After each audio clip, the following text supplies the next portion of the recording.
Segunda carta de Paulo a Timóteo, capítulo 3, versos 14 a 17.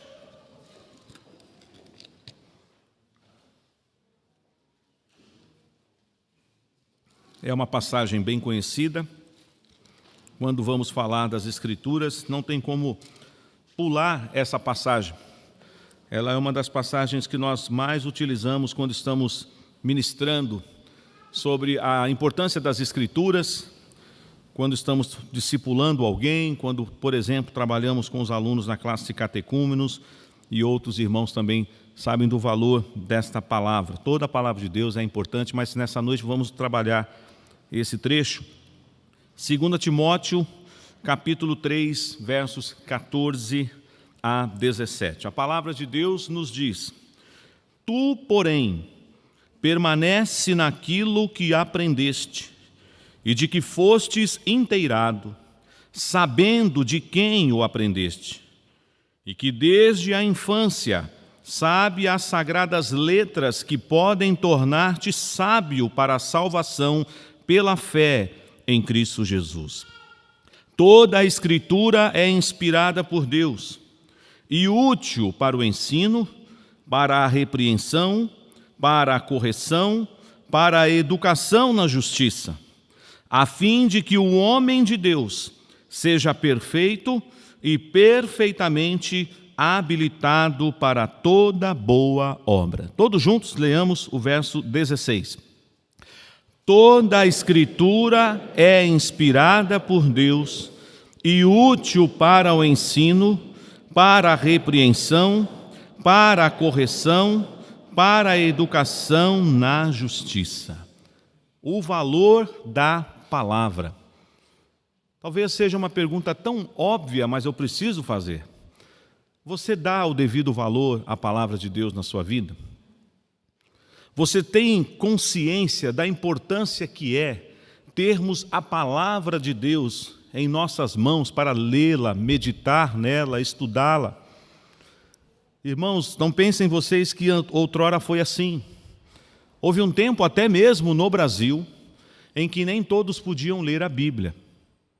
Eu conheço uma história que se deu no Nordeste brasileiro, em que um fazendeiro, numa determinada região lá do Nordeste, ele recebeu um sacerdote católico romano na sua fazenda, conversando com ele sobre a religião, sobre Deus, sobre a vida com Deus. Ele, em dado momento, ele disse àquele sacerdote: o senhor poderia me emprestar uma Bíblia? Porque eu quero ler com os meus filhos e com a minha esposa. E naquela época, isso faz muito tempo, aquele sacerdote disse àquele fazendeiro: nós não podemos dar a Bíblia para o senhor ler, porque se o senhor ler a Bíblia, o senhor vai ficar louco. Só os sacerdotes podem ler a Bíblia. Vocês não têm capacidade para entender a palavra de Deus. É bem verdade, o meu pai, por exemplo, ainda menino, conta que ele ia à missa, e a missa era rezada ou administrada em latim.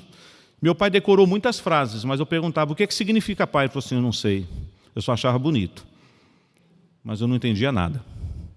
Interessante que na Reforma, uma das marcas da Reforma qual foi? O retorno para a palavra.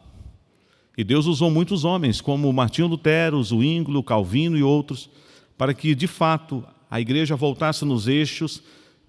E o objetivo daqueles homens não era nem abrir uma nova igreja, mas era reformar a igreja primitiva que tinha se desviado por séculos e séculos. E é interessante que uma das primeiras coisas como herança da reforma protestante é a tradução da Bíblia no vernáculo. Ou seja, Lutero traduz a palavra de Deus para o alemão, para que o povo possa ler na sua própria língua. Talvez nós, a nossa geração aqui, não tenha dimensão do que é você ler a sua Bíblia em português. Talvez você diga: pastor, não entendo, por que é importante? Imaginemos que nessa noite fosse a primeira vez que você estivesse lendo uma porção da palavra de Deus na sua língua materna. Muitos irmãos ainda, muitos povos, não têm um versículo sequer da Bíblia traduzido para o seu idioma, para o seu dialeto. Por isso nós devemos orar pelos nossos queridos irmãos missionários, tradutores. Nós temos alguns irmãos, como eu sempre cito, e vocês conhecem muito bem a história dele, mas temos outros amados, além do reverendo Ronaldo Lidório, que traduz o Novo Testamento para a língua dos concombas, lá no norte da África. E que depois, discipulando pessoas nativas daquela região, agora, grupos de irmãos da tribo dos Concombas fizeram um curso, voltaram e estão escrevendo e traduzindo o Antigo Testamento. De tempos em tempos, o reverendo Ronaldo Lidório precisa fazer uma revisão. Mas pode imaginar a alegria daqueles irmãos. Houve um presbítero que foi o primeiro que recebeu o primeiro exemplar do Novo Testamento na língua materna daquela tribo, que ele não conseguia segurar o exemplar na mão. Eu disse isso até na semana passada do valor das Escrituras, como algumas pessoas pensam que estavam segurando uma barra de ouro. Tamanha era a emoção, a alegria de ter a palavra de Deus.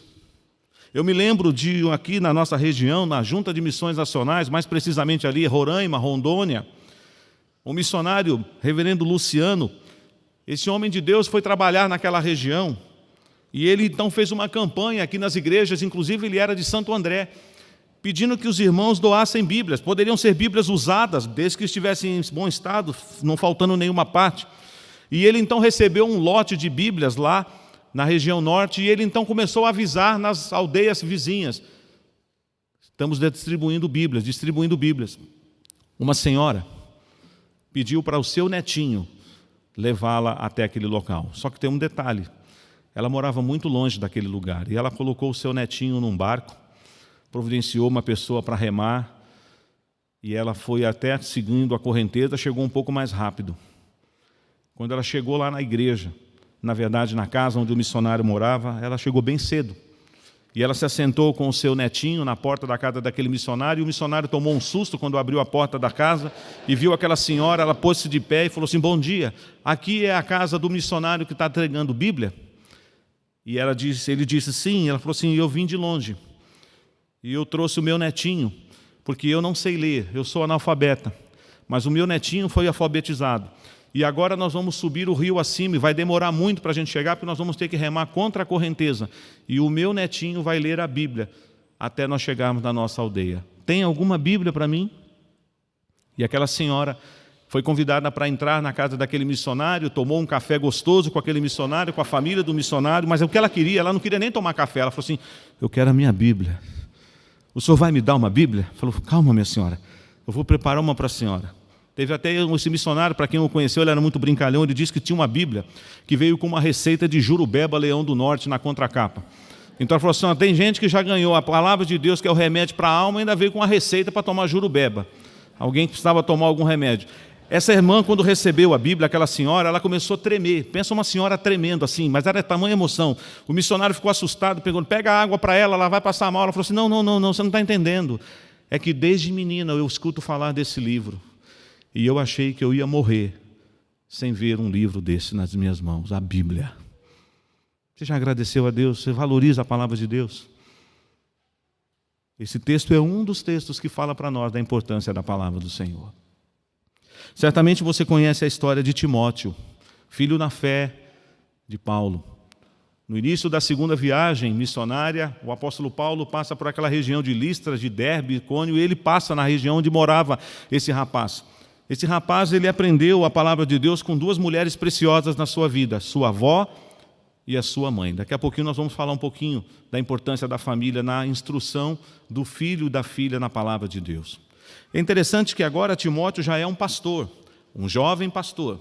As duas cartas que Paulo escreve a Timóteo é para encorajar Timóteo. Provavelmente ele era pastor da cidade de Éfeso, da igreja de Éfeso. Ele estava enfrentando alguns problemas naquela igreja. Haviam falsos profetas, haviam os judaizantes, alguns problemas, e algumas pessoas, inclusive, menosprezavam Timóteo porque ele era jovem. Há um versículo, inclusive, que diz: ninguém despreze a tua mocidade, pelo contrário, torne-te padrão dos fiéis, no procedimento, na palavra, na fé, na pureza. Há uma versão que diz: ninguém te despreze por você ser jovem. Muitas pessoas não colocavam muito em evidência: é pastor, mas é muito jovem, é menino ainda, inexperiente. Mas Paulo está agora como um pai espiritual, como um discipulador, encorajando seu filho. Alguns chegam a dizer que Timóteo era um pouco tímido, que Timóteo estava demonstrando aqui um certo desânimo. Há um dado momento nessas cartas que Paulo chega a dizer assim: reavives o dom que há em ti. Você é pregador da palavra, você é pastor por excelência, o presbitério impôs as mãos sobre você. Reanime-se, Timóteo, muitos lugares, fortifique-se na graça, procure apresentar-se como obreiro aprovado, que não tem de que se envergonhar e que maneje bem a palavra da verdade. E aqui nesse texto, nós vemos, aliás, vale a pena depois de você fazer esse estudo particular, com quantas vezes aparece o tu, porém. Tu, porém, cada vez que esse tu, porém aparece, é que ele está contrapondo alguma coisa que ele disse antes. Não foi diferente aqui. Nós vemos então que no capítulo 3, ele vai falar dos males e das corrupções dos últimos dias, como a Sociedade Bíblica do Brasil colocou aí esse subtítulo, e aí fala dos tempos difíceis que sobrevirão nos últimos tempos. E chega no versículo 10, ele diz: tu, porém, tens seguido de perto o meu ensino, procedimento, propósito, fé, longanimidade, amor, perseverança. Então o apóstolo Paulo está mostrando para o seu filho na fé que ele deve observar na vida de Paulo, como Paulo já havia dito também escrevendo aos Coríntios: sede meus imitadores, como eu sou de Cristo. Às vezes nós achamos que é um pouco de arrogância. Como pode um homem, uma mulher mandar um outro imitá-lo? Você teria coragem de falar para alguém do seu convívio social: você quer conhecer a Cristo? Me imite, ande comigo e você vai ver Jesus. Ou você diria: não, pastor, eu acho que é melhor não fazer isso não, porque se a pessoa vê o que eu faço, como eu falo, como eu me comporto por aí, acho que ela não verá Jesus na minha vida. Então nós precisamos repensar, porque não sou mais eu quem vive, mas Cristo que vive em mim, disse o apóstolo Paulo escrevendo aos Gálatas. E esse viver que agora eu tenho, vivo pela fé no Filho de Deus. Valorizar a palavra do Senhor é permanecer no ensino. E é interessante então que esse tu, porém, vai agora do versículo 14, o texto que nós lemos, falar mais uma vez dessa ideia. Ele fala assim: tu, porém, permanece naquilo que aprendeste e de que fostes inteirado, sabendo de quem o aprendeste. Na vida, irmãos, nós aprendemos muitas coisas. Existem algumas coisas que nós aprendemos que nós nem deveríamos ter aprendido. De vez em quando a gente aprende lições erradas. Existem muitos falsos pregadores por aí. Falando agora de uma forma mais particular para a igreja, eu quero falar algo assim com o coração aberto para vocês. Tem muitas pessoas que, embora estejam na igreja todos os domingos e acompanhem os cultos, mas durante a semana elas são pastoreadas por outros pregadores. Quando o pregador ainda é fiel à palavra de Deus, eu fico em paz, porque ela está bebendo de uma boa água, de uma fonte pura e cristalina, mas tem muita gente bebendo água suja durante a semana por aí, na internet, na televisão e no rádio. E alguns dizem: mas está na Bíblia, ele usou a Bíblia, pastor. Usou a Bíblia como pretexto. Portanto, nós precisamos aprender a valorizar a sã doutrina, a exposição fiel das Escrituras. Às vezes você pode até enjoar do estilo do pregador da sua igreja, falar: mas ele sempre prega do mesmo jeito, ele sempre tem um tema, por mais que ele mude os temas da série, mas ele sempre volta no mesmo tema. Mas ele está pregando na palavra? Ele está expondo a palavra? É isso que importa. Porque às vezes nós podemos rechear a pregação com outras coisas e não pregar a palavra. Posso até falar algumas verdades aqui que você pode até falar: legal, parece um livro de autoajuda que eu tenho lá em casa. Bons conselhos, mas eu não vim aqui pregar sobre autoajuda. Eu sou pregador da palavra. E Paulo exortou também Timóteo nesse aspecto. Você olha lá no capítulo 4, ele diz o que assim: conjuro-te perante Deus e perante os homens, prega a palavra. Quer seja oportuno, quer não. Prega a palavra. Portanto, ele está falando assim: permanece naquilo que você aprendeu. Você sabe de quem você aprendeu. É claro que Paulo lida também com perseguição. Paulo lida também com pessoas que o acusam, dizendo que ele é falso apóstolo, que ele é um impostor, que ele é um aproveitador. Então Paulo está dizendo: não duvide do que falam por aí, dizendo que eu não sou profeta de Deus, que eu não sou apóstolo de Deus. Siga o ensino que eu recebi do Senhor. Aliás, por várias vezes, o apóstolo Paulo gosta de usar uma expressão que nós vemos lá em 1 Coríntios 11. Ele diz assim: porque eu recebi do Senhor o que também vos entreguei. Então a mensagem que Paulo prega não é dele. Ele recebeu do Senhor. Vamos ver um texto só, mas vamos voltar aí comigo. Marque aí na sua Bíblia, tá? o marcador de Bíblia aí, talvez o que nós ganhamos ontem da Safra, é bom para usar agora, tá bom? Marca aí a sua Bíblia aí, em 2 Timóteo 3, mas vamos lá em 1 Coríntios 15. Eu acho muito lindo essa maneira como o apóstolo Paulo ele está dizendo, a mensagem que ele prega não é dele mesmo, não é mensagem de homens, é o Evangelho de Deus, que é o poder de Deus. Olha só, meus irmãos, aqui, no versículo 1 do capítulo 15 de 1 Coríntios. Irmãos, venho lembrar-vos o Evangelho que vos anunciei, o qual recebestes e na qual ainda perseverais. Por ele também sois salvos, se retiverdes a palavra tal como vô-la preguei, a menos que tenhais crido em vão. Olha agora que lindo. Antes de tudo, vos entreguei o que também recebi. O que é que ele recebeu? Essa mensagem que é o cerne do Evangelho, é o núcleo do Evangelho, que Cristo morreu pelos nossos pecados, segundo o quê? As Escrituras. E que foi sepultado e ressuscitou ao terceiro dia, segundo as Escrituras. Esta é a mensagem, irmãos, que nós temos que pregar. E Paulo está lembrando Timóteo, você permaneça neste ensino. Você permaneça naquilo que você aprendeu, porque você não deve duvidar de quem te ensinou. Eu fui aquele que fui chamado e separado pelo Senhor, nascido como fora de tempo, o principal dos pecadores, fui blasfemo, persegui a igreja de Deus, mas eu fui alcançado pela graça de Deus. E agora eu sou Paulo, o pregador dos gentios, e eu prego a palavra. E ele está falando, meu filho, siga de perto o ensino que eu tenho te dado. Mas uma coisa linda nos chama a atenção também nesse texto. Timóteo só aprendeu sobre a Bíblia com Paulo? Com quem mais? Quem é que teve tamanha importância na formação espiritual de Timóteo? O texto vai falar para nós, a sequência diz assim, verso 15. E que desde a infância sabes as sagradas letras que podem tornar-te sábio para a salvação pela fé em Cristo Jesus. Ou seja, desde a infância você já tem contato com o quê? Com a Bíblia.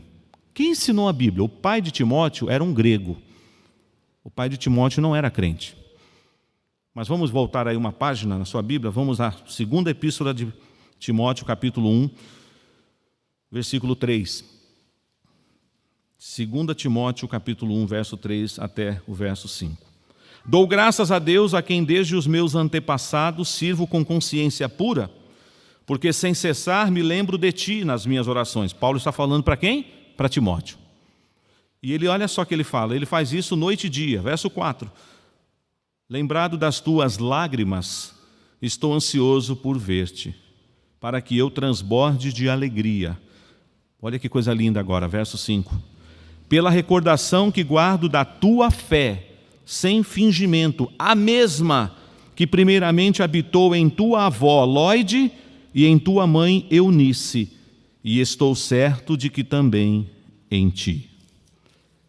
Timóteo aprendeu as sagradas letras desde a tenra infância, que o tornou um homem sábio em Cristo Jesus com a avó e com a mãe. Particularmente falando, inveja é pecado, né, irmãos? Temos que admitir isso. A gente fala às vezes da tal inveja santa, mas é só uma figura de linguagem. É pecado. Mas eu não tive avó. Então, quando eu visito as irmãs aqui da igreja de cabecinha branca, se ela me adular muito, eu já quero ser neto. Eu já falo, posso ser seu neto? É interessante, né? Se você que está aqui nessa noite fala assim, que bênção, pastor, eu tenho vó. E a minha avó é uma mulher de Deus. Eu tenho um pai e uma mãe que também servem a Deus. Louvado seja o Senhor. Se você tem isto, glorifique a Deus. Ainda mais se o seu pai, se a sua mãe, seus avós, seus tios, seus irmãos investem na sua vida com a palavra. Eu vejo muitos pais, e eu estou aqui falando algo que eu vivi recentemente, estou muito feliz, nos últimos dias os meus 2 filhos completaram o tempo universitário, já estão formados, um já está trabalhando, se Deus permitir, semana que vem um vai casar, o coração já está apertado, hoje à tarde já tive um momento difícil, porque a família está chegando de Fortaleza, por isso que a minha esposa não está aqui, já está cheia a casa lá e vai chegar mais parente a semana inteira.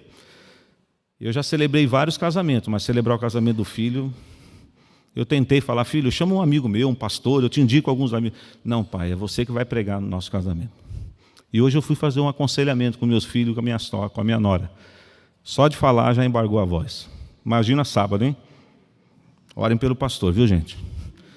Orem por mim. Domingo eu não estarei aqui, mas não vamos pensar, meu Deus, foi feio o negócio. O pastor nem veio na igreja, né? Mas o conselho generosamente já me liberou por causa desse tempo aí com a família no final de semana. Mas eu estou falando isso por quê? Eu me alegrei muito com a formação dos meus filhos. Eu tenho certeza que todos os pais aqui querem o melhor para os seus filhos, que eles sigam uma carreira, que eles estudem. Por isso que você investe, você trabalha 2 empregos, faz hora extra, quer que seu filho entre numa boa faculdade, você consegue. E quando você vê aquele dia da formatura, é um momento de celebrar realmente. Mas de que adiantará seu filho ter um diploma de doutor, de engenheiro, de economista, de empresário, se ele não tem a palavra de Deus no coração dele? Antes de você orar pela carreira profissional do seu filho, ore pela vida espiritual dele. E faça a sua parte. Porque você sabe que você tem uma parcela, não sabe? As nossas crianças saíram agora, elas não estão brincando. Elas não estão no playground da igreja. Elas estão ouvindo a palavra lá. Mas esse é um momento que a igreja faz. Mas se o seu filho só tem um momento de ouvir a palavra de Deus quando ele está na igreja, ou no culto, ou na classe da escola dominical, ou no culto infantil, porque de segunda a sábado você não ora com ele, você não lê a Bíblia com ele, você vai responder diante de Deus por isso. Porque é nosso dever ensinar a palavra. Timóteo, então, é uma pessoa que tem aquela fé, aquele momento, e Paulo reconhece. Você sabe as sagradas letras. Não fui eu que te ensinei desde a infância, não. Você aprendeu com a sua avó e com a sua mãe. Na vida adulta, quando você passou a caminhar comigo, eu te instruí na palavra, eu te discipulei, eu te treinei para que você exerça o seu ministério. E esse texto é um texto básico, né? Os nossos irmãos Armando e a irmã Luciana têm falado muito isso na lives dele. É uma pena que às vezes bate os horários, viu, meu irmão? Eu não estou conseguindo acompanhar todas as lives, mas se você tem tempo livre de sexta-feira à noite, assista. Participe das lives sobre família que o irmão Anderson e a irmã Luciana têm ministrado na internet. Por quê? Porque estão falando de algo que é importante, eles estão vivendo isso com os filhos pequenos, educação dos filhos. Abra sua Bíblia comigo aí, em Deuteronômio. Isso aqui, irmãos, é a receita para nós, pais. Daqui a pouco, se Deus permitir, eu vou fazer isso com meu neto ou com a minha neta. Deuteronômio capítulo 6, versículo 4. Eu quero até pedir para toda a igreja ler comigo, do 4 ao 9. Deuteronômio 6, de 4 a 9. Vamos lá? Ouve, Israel, o Senhor nosso Deus é o único Senhor. Amarás, pois, o Senhor teu Deus de todo o teu coração, de toda a tua alma e de toda a tua força. Estas palavras que hoje te ordeno estarão no teu coração. Tu as inculcarás a teus filhos, e delas falarás assentado em tua casa, e andando pelo caminho, e ao deitar-te, e ao levantar-te. Também as atarás como sinal na tua mão, e te serão por frontal entre os olhos, e as escreverás nos umbrais de tua casa e nas tuas portas. Interessante que o verso 4 primeiro fala para os pais. Ouve, o Senhor nosso Deus é o único Senhor. Aí vem a exortação, ame o Senhor sobre todas as coisas. Guarde a palavra no coração, porque como eu vou transmitir uma coisa para o meu filho se eu não tenho isso para transmitir? Se eu não tenho uma mensagem para transmitir, eu não transmito nada. Agora, se você tem a palavra, reproduza isso no coração dos seus filhos, dos seus progenitores. Você pode orar e deve pela carreira profissional do seu filho, pela sua futura nora, pelo seu futuro genro, pela carreira que ele vai desenvolver, mas ore pela vida espiritual dele. Inculque a palavra nele. No início, vão ter momentos que você vai reunir para estudar a Bíblia, ele não vai querer. Vamos ler a Bíblia? Ah, mamãe, hoje não. Quer jogar videogame? Quer ficar na internet? Quer ficar excluído lá no quarto? Por isso que tem pais que acham que não pode entrar no quarto do filho. Já viu essa coisa? Aqui no Brasil está acontecendo isso já, porque na Europa isso já acontece faz tempo. Pai não pode entrar no quarto do filho ou da filha sem pedir permissão. Posso entrar no seu quarto, filho? Já parou para pensar que mundo é esse que nós estamos vivendo? Na minha casa, quando os meus filhos começaram a crescer, eu tirei a chave da porta. Porque eu falei, eu vou entrar sempre que eu quiser. É claro que eu respeito um pouco a privacidade deles, mas esse negócio de, posso entrar no seu quarto, meu filho? Eu sou seu pai. Eu preciso estudar a tua palavra com você. Vamos orar, vamos ler a Bíblia. E você pode fazer isso de forma dinâmica, não precisa ser uma coisa formal, para tudo agora. Você pode fazer isso andando pelo caminho. Você pode vir com o seu filho assistir uma partida de futebol e você pode discipular o seu filho. Vai ter coisas lá que você vai falar assim, apaga isso aí da sua cabeça, tá? Se ouvir essa palavra que o cara falou aí na torcida, deleta. Vou te explicar como é que a gente tem que reagir diante de algumas situações. Tem várias formas, você prega a palavra de várias formas. Passeando, no lazer, indo para a escola, voltando para a escola, no aconchego da casa. E é isso, meus irmãos, parece que eu estou saindo do tema, mas é para dizer que Timóteo teve uma boa base, teve uma boa instrução, e ele agora então pode desenvolver o ministério dele, porque ele sabe de quem ele aprendeu. Sua avó e sua mãe. Você já agradeceu a Deus pelos seus pais que te instruíram no caminho do Senhor? Peço até licença aqui para contar, eu vou ouvindo as histórias de vocês nas igrejas. Fique tranquilo que aquilo que não é para ser revelado, eu não vou revelar. Pastor tem coisas que leva para o caixão, viu? Tem conversas que o membro tem com o pastor, eu não vou falar aqui do púlpito, obviamente. Mas tem coisas que eu posso falar, porque não me foi pedido para não contar. Mas o presbítero Ismael, por exemplo, pois ele me pega lá fora, né, meu irmão? Ele me contou outro dia, e eu vi que ele se emocionou, do saudoso reverendo João Silva. Eu não o conheci. Mas ele disse que ele aprendeu muito com esse pastor. Que esse pastor foi uma bênção na vida dele. Talvez tenha alguém na igreja aqui que está aqui hoje, vivo. E talvez você nessa noite podia agradecer. Muito obrigado pelas aulas que a senhora me deu. Pelas aulas que o Senhor me deu. Se eu estou aqui hoje, é graças a Deus em primeiro lugar, porque Deus usou a sua vida. Você foi meu professor. Você não desacreditou de mim. Eu era meio assim, pé na igreja, pé no mundo, mas o Senhor já olhava para mim e falava assim, menino, você vai ser uma bênção. E hoje nosso irmão é um presbítero da igreja. Isso pode acontecer com as futuras gerações dessa igreja também. O texto continua. E aí chega no versículo 16, que talvez aqui seja o coração dessa perícope, e diz que toda a Escritura é inspirada por Deus. Ou seja, para que não fique nenhuma sombra de dúvida, para aquelas pessoas que falavam antigamente para nós assim, como é que vocês acreditam nesse livro? Que esse livro é Bíblia, que é a palavra de Deus. Esse livro foi escrito por homens. E antigamente a gente ficava cheio de dedos quando falava isso, né? Você acredita num livro que foi escrito por homens? E eu, na minha ingenuidade, na minha fé infantil, eu achava que quem tinha escrito o primeiro volume da Bíblia tinha sido Deus, que caiu um livro preto lá do céu, pum, aqui na terra. E que Deus mandou os escribas fazerem cópias. Mas não foi assim. Com exceção do texto lá das tábuas da lei no Monte Sinai, né? Deus fez lá aquelas 2 tábuas de pedra e ele lavrou. Mas como que Deus falou? Desde o Gênesis. Como é que foi que Gênesis 1 foi para a Bíblia? Foi lá no deserto, quando o povo saiu do Egito indo para Canaã, Deus deu a revelação para Moisés. E temos o Pentateuco. Deus usou muitos outros servos de Deus para chegarmos hoje no cânon sagrado, tendo 39 livros no Antigo, 27 no Novo. Muito debate aconteceu no período apostólico para fechar o cânon do Novo Testamento. Alguns livros entraram, o apóstolo Paulo escreveu outras cartas. Mas aprove ao Senhor que as cartas que temos registradas na palavra de Deus sejam aquelas dirigidas por Deus para termos a revelação completa de Deus. E é interessante, irmãos, que muitas pessoas por aí ficam colocando dúvidas. Eu não acredito, para mim esse livro aí é um livro comum como qualquer outro. E a palavra de Deus ela tem o testemunho externo e o testemunho interno. Ela mesma fala acerca dela mesma, do seu testemunho, mas a história também narra. É o livro mais lido do mundo, é o livro mais vendido do mundo, mas foi o livro mais perseguido na face da terra. Fogueiras e mais fogueiras na Europa foram acesas com folhas da palavra de Deus, com a palavra de Deus. Até em situações erradas a gente vê Deus agindo. Parece uma coisa absurda, mas você já deve ter recebido aquele Novo Testamento dos Gideões. Eu tenho o meu lá, que eu já contei aqui.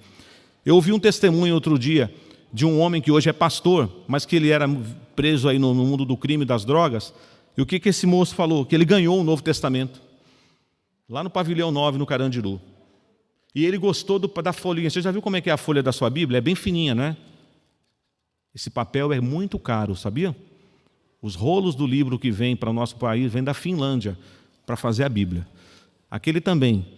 Sabe o que ele começou a fazer? Ele começou a rasgar aquelas folhinhas do livro de Gideões e ele começou a fazer um cigarrinho de maconha para fumar na cadeia.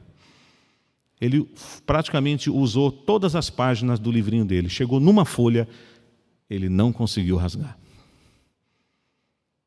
Ele não conseguia. Sabe o que estava escrito nessa folha?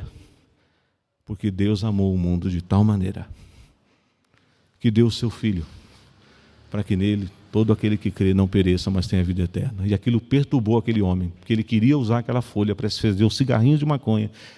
Ele não conseguiu. Tempos mais tarde, Deus mandou uma pessoa lá para visitar os presos naquele pavilhão do Carandiru, e ele entregou a vida dele para Jesus. A palavra de Deus é viva e eficaz. Ela é inspirada por Deus. E nós que somos o povo da aliança, o povo do Senhor, nós não podemos duvidar disso. Pedro, escrevendo na sua segunda carta, que diz que a palavra de Deus ela não é fruto de fábulas, ela não é fruto de fantasia humana, ela é uma palavra de Deus de fato, de verdade, porque homens movidos pelo Espírito Santo registraram a palavra. Gosto muito da abertura do Evangelho de Lucas e da abertura de Atos. Ambos, o autor humano é Lucas, o médico amado.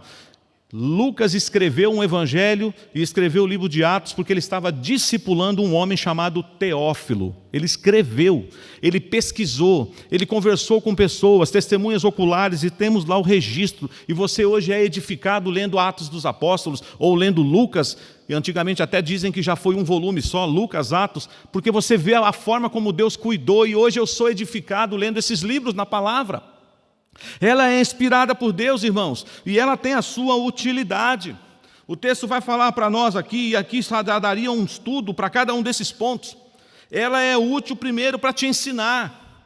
Você pode ter certeza que você está tendo um ensino de qualidade, por isso que nós, pregadores, professores, mestres, discipuladores, nós precisamos nos afadigar na palavra, para que quando nós abrirmos a boca, quando nós formos expor a palavra, o nosso papel é pregar o reto ensino dessa palavra. Não é o que eu acho, não é o que eu penso, é o que a palavra diz acerca dela mesma. A regra da hermenêutica qual que é?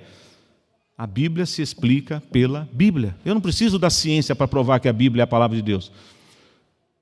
Cientistas no passado glorificavam a Deus fazendo ciência. A arte no passado glorificava a Deus. Lembram? Música, quantos clássicos aí que são entoados em grandes teatros aí, filarmônicas cantando músicas como Jesus, a alegria dos homens. Era para glorificar a Deus. Hoje parece que o homem tomou o lugar de Deus, e não é de hoje, né? Porque o homem passou a ser medida de todas as coisas, e tudo hoje é para exaltar o homem, o ser humano. Mas nós devemos continuar exaltando o Deus Criador, o incomparável Deus. A palavra de Deus é útil para ensinar, não só as crianças, mas agora podemos falar para os adultos. Quando nós pregamos aqui esse mês a primeira mensagem lá do povo de Israel na dedicação dos muros, procurando o sacerdote Esdras para que ele trouxesse o livro da lei, nós queremos ouvir a palavra. Sabe que você começar a conversar com pessoas e de repente a pessoa fala assim, vamos ler a Bíblia? Eu não me lembro em que época foi, várias igrejas aqui em São Paulo, inclusive presbiterianas, igrejas batistas, fizeram um programa de leitura. Sabe como que era a ideia? As pessoas vinham para a igreja, se reuniam, o dirigente fazia uma oração, e a Bíblia era lida, não tinha pregação, só leitura. Começava a ler, vamos ler um capítulo, aí ficava 1 hora na igreja, um grupo orando e lendo a Bíblia. Porque Deus fala pela palavra. Do ouvir, a fé vem pelo ouvir da palavra. Mas a palavra de Deus, ela não só ensina, a palavra de Deus corrige, repreende. Não sei se você já passou por essa situação, eu já passei várias vezes. Não só quando estou preparando a mensagem, aí Deus já vai batendo em mim, né? Porque às vezes o pessoal fala assim, o pastor Gilberto tem um tom mais exortativo no jeito de pregar. Às vezes no meu dia a dia, às vezes eu falo, o pastor fala mais manso, mas quando ele vai pregar parece que ele fica bravo. Não estou bravo não, irmãos. É o estilo, mas foi o Senhor que me fez assim. Mas tem vezes que eu volto para casa moído. Porque quando você está aqui na frente pregando, o Senhor está mexendo na minha vida, está me consertando, está me corrigindo. E louve a Deus se você sentir a repreensão de Deus pela palavra. Não fica dizendo assim, essa não foi para mim não, foi para quem está aqui atrás. Opa, desviei, escapei dessa. Não, isso é para você. Se você veio nessa noite, se você está aqui, já cultuou, está cantando, está adorando, agora essa palavra não é para quem não veio, é para nós. Nós devemos entender que o Senhor disciplina e repreende quem Ele ama. A palavra de Deus nos mostra o caminho. Às vezes nós estamos indo pelo caminho errado. Por isso que eu sempre falo, não tome nenhuma decisão na sua vida sem antes ouvir o conselho de Deus. Como é que eu escuto o conselho de Deus? Lendo a palavra, meditando nos seus preceitos. Essa semana, vários irmãos compartilharam o Salmo 119. Eu quero crer que foi uma bênção. Eu recebi vários. Cada versículo mais lindo do que o outro. Porque realmente é gostoso quando você medita e quando você fala, eu vou mandar essa mensagem para aquele irmão, para aquela irmã. Imagina a igreja toda envolvida nesse processo de trocarmos versículos, mandarmos mensagem, mandarmos para os parentes, para os amigos, e você fala assim, Senhor, eu não tenho alcance para todas as pessoas que moram no mundo, mas o grupo com quem eu convivo semanalmente, eu estou assim, como dizendo, eu estou fazendo uma verdadeira experiência de dar um banho de Bíblia nele. Palavra de Deus. Quantas vezes você vai ser usado por Deus, às vezes, para exortar? Eu tenho uma regra, pode ser que vocês passem por isso em breve aqui, espero não ter tantas experiências assim, mas às vezes o pastor precisa corrigir as suas ovelhas. E às vezes, quando eu preciso conversar um assunto delicado com uma pessoa, e uma conversa pastoral, a primeira pergunta que eu faço para a ovelha é a seguinte, você crê que a palavra de Deus é inspirada? Aí se a resposta dela for, claro, pastor, então o que eu vou fazer com você agora é baseado na palavra. Porque muitas vezes quando a gente exorta uma pessoa, a pessoa sai pisando duro depois, né? Não gostei. O pastor se intrometeu na área que não deveria ter se intrometido, mexeu em área da minha vida que não deveria ter mexido. Eu não. A palavra que confronta, a palavra que nos exorta, a palavra que nos admoesta, mas ela é útil também para nos colocar no caminho certo, na educação da justiça. Mas tudo isso tem propósito. Por que eu faço isso? Por que eu creio que a palavra de Deus é inspirada? Por que eu creio na utilidade dela, no valor dela? E isso que está aí no versículo 17. Para que o homem de Deus seja o quê? Perfeito. E perfeitamente habilitado para toda boa obra. Ou seja, ela vai produzir uma coisa linda em nós. É impossível um homem, uma mulher, um jovem, uma jovem que lê a palavra, que medita na palavra, não ser transformado, não ser impactado, não começar a valorizar a palavra a tal ponto que você vai ter discernimento do que você deve e o que você não deve fazer, das coisas que você vai ter que abrir mão, porque isso não agrada a Deus. Como que você vai chegar a essas conclusões? Porque a palavra vai te falar isso, não é a religião. Porque tem muita gente por aí que fala, você sabe por que eu não vou na sua igreja? Porque a sua igreja tem a lista do pode e do não pode. É proibido, é lícito, mas vamos ser honestos, irmãos, a gente pode fazer o que a gente quiser, sim ou não? Sim.